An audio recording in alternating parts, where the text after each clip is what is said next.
Irmãos, eu quero que você abra a sua Bíblia no livro de Mateus, capítulo 12. Nós vamos ler do versículo 9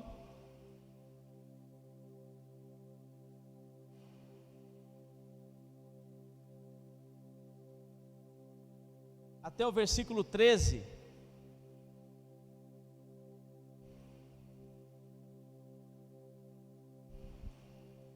Todos encontraram? Tem como pôr no telão? Está aí já?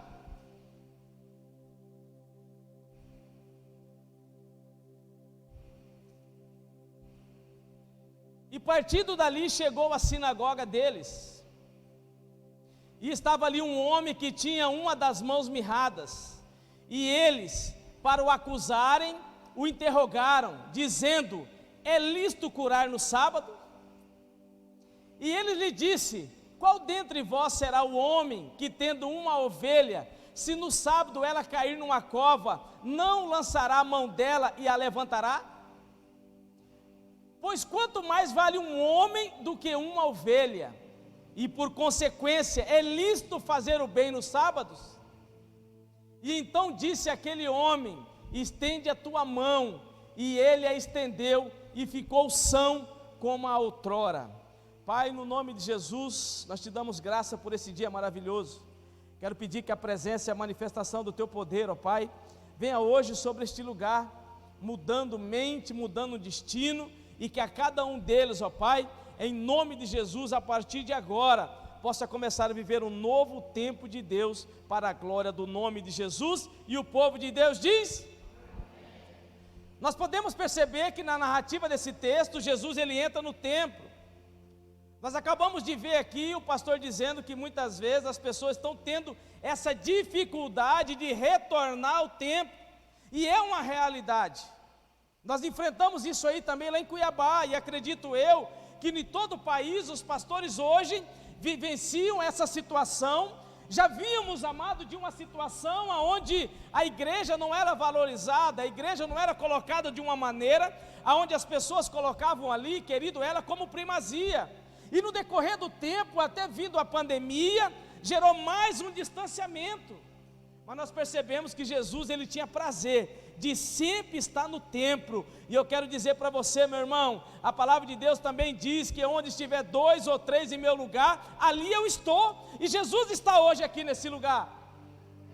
E nós podemos perceber que quando Jesus ele chega no ambiente, ele chega para mudar o contexto daquele ambiente. Só que lá existia 2 tipos de pessoas. Fala comigo, 2 tipos de pessoas.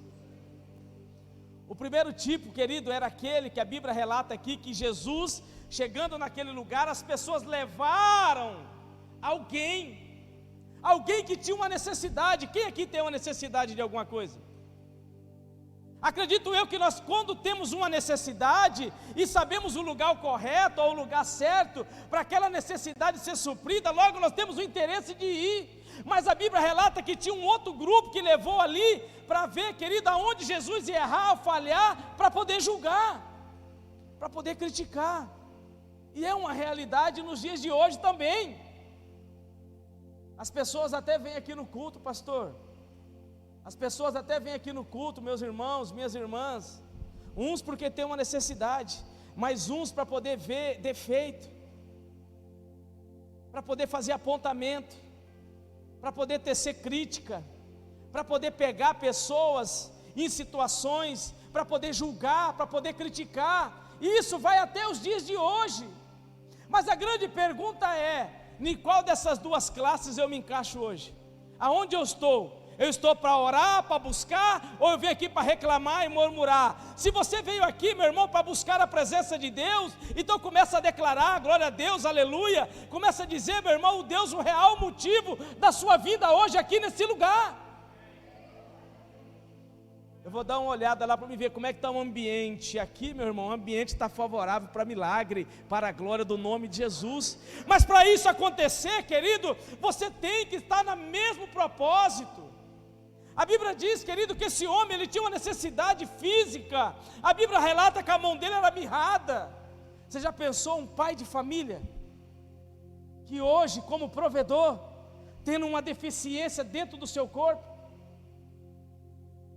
Mas ele colocado naquela situação, uma situação de embaraço, uma situação onde as pessoas não viam ali o bem e o benefício que Deus poderia fazer, mas um motivo para poder condenar aquela situação.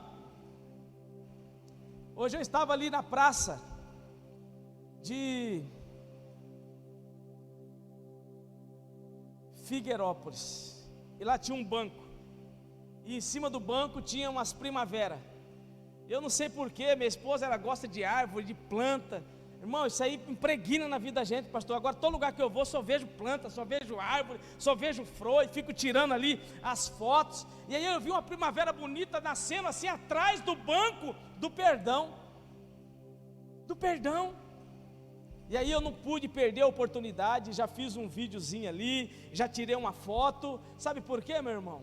Aquele que veio para nos julgar, ele nos perdoou. E as pessoas estavam ali colocando Jesus naquela situação, não para que Jesus pudesse perdoar, pudesse curar, mas buscando motivo para poder condenar. E muitas vezes nós estamos hoje envolvidos numa igreja que, aliás, fazer o papel de cura, de perdão, de redenção. Muitas vezes nós ficamos como a igreja, querido, que procura um motivo para poder julgar e criticar as pessoas, até mesmo que Deus envia aqui para este lugar. E nós temos que estar sensíveis a isso aí. É lógico que uma pessoa, quando ele adentra uma igreja, e quando ele começa um novo nascimento, ele tem defeito, assim como esse homem. Tem situações que precisam ser mudadas, tem situações que precisam ser revertidas. E nós estamos aqui como igreja, não para condenar, mas poder abraçar. E esse abraço, meu irmão, ele hoje, tão escasso, pelo real motivo da pandemia que nos afastou. Hoje você não consegue mais falar, irmãos, pega na mão do seu irmão aí. Quem está com saudade de ouvir isso aí? Que era dito nos cultos, pega na mão do seu irmão, vamos levantar. Hoje em dia ninguém quer pegar na mão de ninguém mais. Às vezes a gente vai cumprimentar a pessoa não sabe se cumprimenta com um braço, as pessoas não sabem se cumprimenta com um pé, as pessoas, você fica travado, é ou não é uma verdade? Você vê que tudo isso aí foi uma situação criada, gerada, para gerar mais distanciamento. Mas eu quero dizer para você, meu irmão, minha irmã, blindado do Senhor Jesus de Nazaré, a Bíblia diz que nada pode nos separar do amor de Cristo Jesus. Não deixa essas coisas te separar de fazer aquilo que você pode fazer para as pessoas que você ama, para as pessoas que você quer bem. Nós podemos ver que aquele homem, ele foi ali naquele local, tinha uma necessidade, tinha um grupo de pessoas ali armando uma situação, mas também tinha um grupo de pessoas ali que estava pronto para receber e ver o agir de Deus. E eu quero perguntar, você está pronto aqui para ver e receber a presença e a manifestação de Deus sobre a sua vida? Sobre a sua casa, sobre a sua família? Tudo isso aí tem a ver com a maneira que você adentra aqui neste lugar. Tudo isso aí tem a ver com a maneira com a qual você se comporta lá fora. Tudo isso aí tem a ver com a maneira como nós nos lidamos no nosso dia a dia. Um homem impossibilitado, mas na presença de Deus ele começou a ser mudado a sua história. Existem duas chaves poderosas que esse homem aqui ele teve que enfrentar para poder ele mudar o contexto da história ao qual ele vivia, ao qual era a realidade cruel ao qual ele estava sendo submetido. Uma deficiência no seu corpo que impossibilitava ele naquele tempo de lavrar, de cuidar e de levar mantimento e provisão para dentro da sua casa. A Bíblia diz que Jesus pegou e chamou ele para o meio. Meu irmão, chega de ficar pela beirada, chega de ficar pelos cantos, chega de ficar daquela maneira onde você não envolve por completo nas coisas de Deus. Porque o primeiro passo para que ele pudesse mudar o contexto dele, Jesus chamou ele para o meio, envolvimento, comprometimento. Quando Jesus me alcança, quando ele te alcança, ele alcança com um propósito. Quem tem um propósito de Deus aqui? Ele te alcançou para um propósito.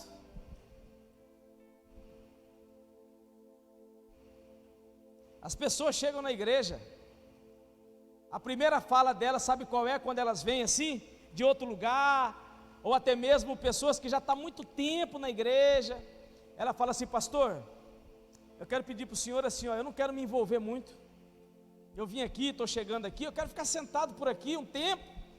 Querido, Deus nos chamou para que a gente possa esquentar banco de igreja. Deus nos chamou para que a gente possa estar no meio, porque é no meio que as coisas acontecem para a glória do nome de Jesus. Chega de ficar pelas beiradas, pelo canto, vamos nos envolver. Ah, mas o pastor não chamou. Meu irmão, você tem um chamado maior, é um chamado divino de Deus para a sua vida, para ganhar, para discipular, para batizar, para a glória do nome daquele que te chamou. Chamado para dar fruto, chamado para dar fruto, para gerar vida. Isso aí independe de cargo ou de posição dentro da igreja. Quando Jesus chamou ele para o meio, foi para dizer assim para ele: ei, meu irmão, chega de ficar aí pelas cantos, pelas beiradas, vem para o meio. Muitas vezes aquele homem, pastor, acredito eu e todos vocês que estão aqui, de repente ele tinha um preconceito, ele mesmo, porque ele poderia pensar assim, conjecturando: mas como que eu vou me envolver se eu tenho uma deficiência? Como que eu vou me envolver se eu não tenho habilidade, a minha mão é atrofiada, eu não sei cantar, eu não sei pregar? Ei, meu irmão, você pode não saber cantar, não pode não saber pregar, você pode não saber evangelizar, mas você pode, meu irmão, chegar mais cedo aqui, organizar aqui, você pode chegar mais cedo e dar uma geral aqui, você pode chegar mais cedo, meu irmão, e chegar para o pastor e falar: pastor, eu estou aqui para ajudar, eu quero ser servo, aonde que eu posso me envolver? Porque, meu irmão, Deus, quando Ele me chama, Ele te chama, é para a gente poder envolver com aquilo que Ele tem como projeto principal sobre a nossa vida, que é ser servo. A Bíblia diz: aquele que quer ser o maior, que sirva o menor. Servir.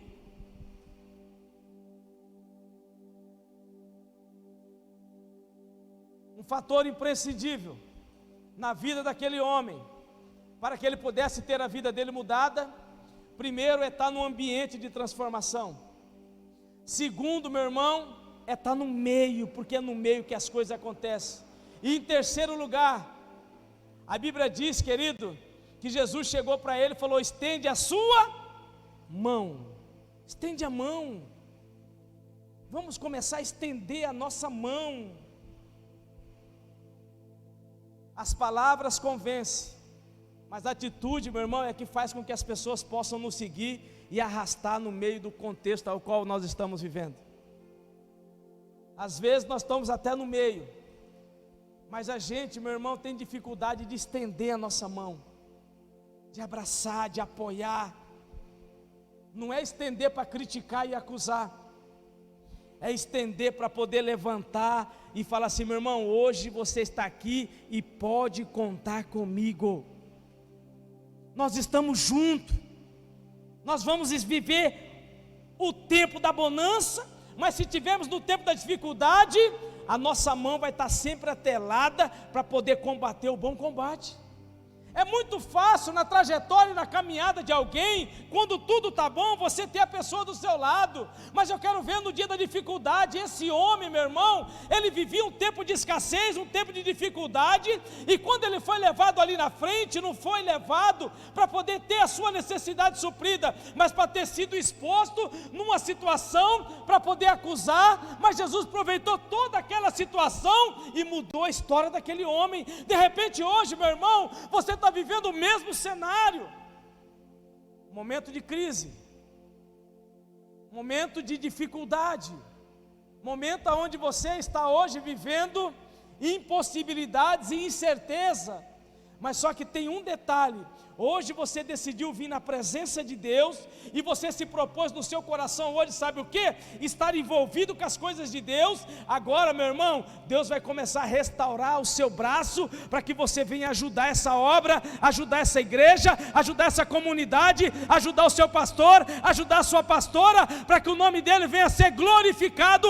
sobre a sua vida, sobre a sua casa, sobre a sua família, para a glória do nome de Jesus.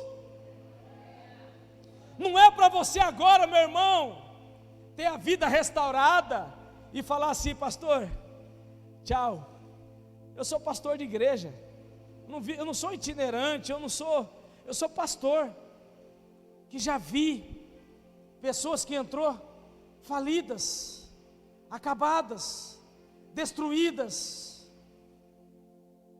cheias de impossibilidade. Quando a vida começa a dar certo, a mão começa, eles pegam e dão um tchau. Mas eu acredito que isso aí é só lá para o lado de Cuiabá para lá. Aqui para o lado de Araputanga não tem. Quando a vida fica boa aqui, é aí que eles abraçam e pegam e falam: pastor, nós estamos juntos. E é isso que eu acredito, que eu estou aqui olhando para cada um de vocês, para a glória do nome de Jesus. Pessoas que vão ter a vida restaurada para poder transbordar sobre a vida de outras pessoas. O real propósito da mudança e da transformação de Deus na nossa vida é para que nós possamos contagiar outras pessoas, para que elas possam entender que existe um Deus no céu, que mesmo olhando para mim, falho e pecador, existe um motivo para que Ele possa intervir para a glória do nome dEle. Nós temos que entender, meu irmão, que ao longo da nossa vida e da nossa trajetória, nós vamos nos deparar com situações similares a essa.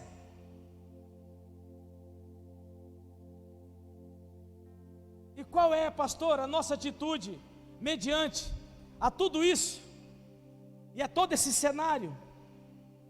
É só uma. Só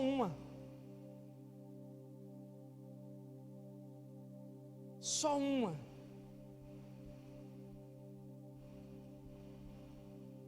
A gratidão no nosso coração e saber que mesmo diante de todas as incertezas, nós sabemos, amado, que nós temos um Deus que zela e vela para manter pessoas para poder nos ajudar. Aquele homem impossibilitado chegou naquela igreja, trazido por pessoas que de repente não tinham uma boa intenção, mas ele teve a vida dele transformada, porque naquele lugar, acredito eu, que não só tinha pessoas para poder acusar, mas também tinha pessoas ali, meu irmão, que tinham o desejo no coração de ver a obra realizada por completo naquele local, para a glória do nome de Jesus. Eu quero deixar aqui 3 coisas para poder finalizar. A primeira: sempre na igreja vai ter 2 tipos de pessoas: tem o joio e tem o trigo. O joio vem para poder acusar, criticar, julgar. O trigo vem para poder alimentar. O trigo vem para poder trazer provisão. O trigo vem para poder trazer harmonia. O trigo vem para trazer, meu irmão, sabe o que? Presença e manifestação de Deus no ambiente. E nós temos que entender que uma árvore, ela é conhecida pelo... É fácil você identificar hoje? Agora a pergunta é: de qual lado que eu estou? Aonde que eu estou presente? O que que eu estou fazendo? O que que eu estou gerando?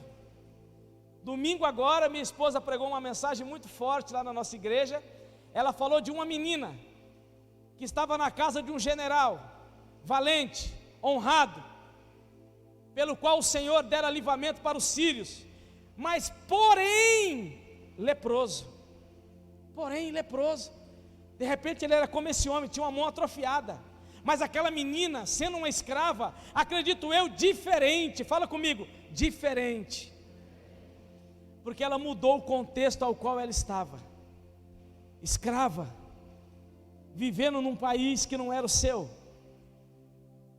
E ela chega numa casa e muda o contexto através de uma fala, aonde ela diz assim: ó, meu Senhor, se o Senhor conhecesse o profeta que tem lá em Samaria, a sua vida seria mudada. E hoje, meu irmão, eu estou aqui como aquela menina, Se você, meu irmão, hoje se permitir vir para o meio onde as coisas acontecem e estender a sua mão, você vai ver a sua vida mudada por completo também, para a glória do nome de Jesus.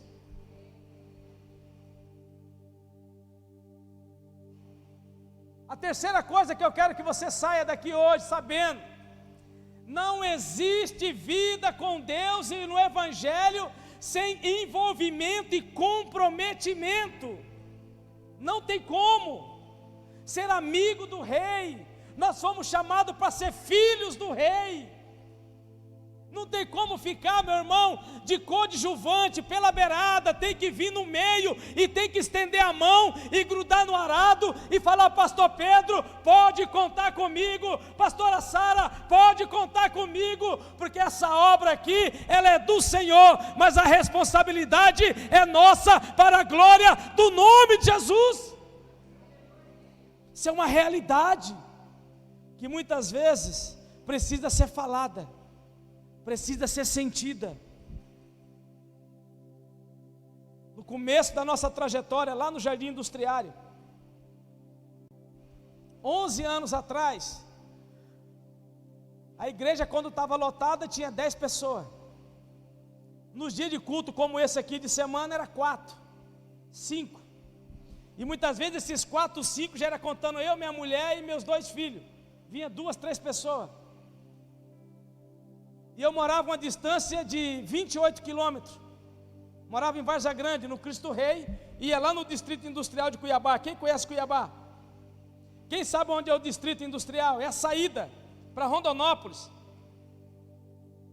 E eu trabalhava num serviço até 5 horas. Saía do serviço, pegava minha esposa, colocava ela no carro, pegava os meus filhos, e era uma combosa que eu tinha. Ia lá no CPA. Quem conhece o CPA? Cristo Rei, CPA tem mais uns 20 quilômetros. E depois do CPA, Jardim Industriário. Chegava na igreja, tinha 4, 5 pessoas. Mas lá tinha uma pessoa. Fala comigo, uma pessoa. Uma pessoa, meu irmão, ela tem poder de desencadear coisas maravilhosas na nossa vida. Ele chamava Johnny.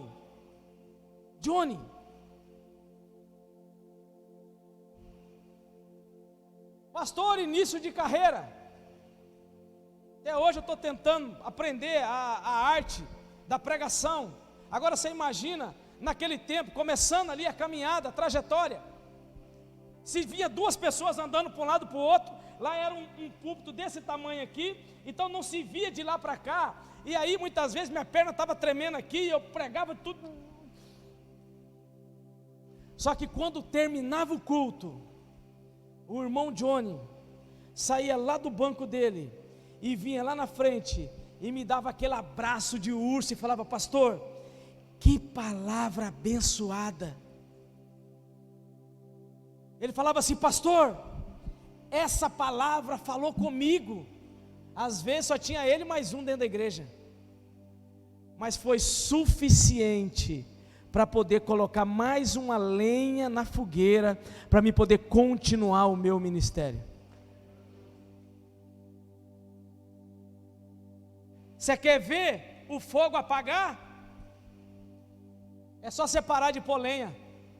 Para de vir no culto, para de orar, para de ler, para de ter um particular com Deus.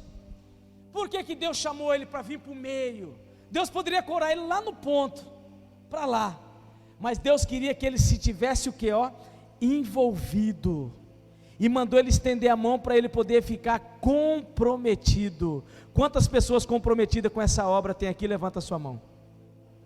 Fica de pé agora, meu irmão. Fica de pé. Pastor Pedro, pastora Sara, vem aqui na frente, aqui, em nome de Jesus. Quero fazer uma oração, quero terminar, porque foi isso que Deus colocou aqui no meu coração.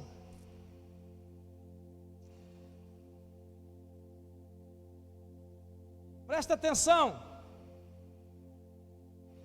Jesus estava no templo. As pessoas levaram aquele homem até Jesus. Não foi numa intenção de ver ele curado, foi numa intenção de arrumar uma emboscada, em arrumar algo, um pretexto. mas eu quero declarar e profetizar contra a sua vida e contra a vida da liderança. É tempo de viver algo novo na presença de Deus. A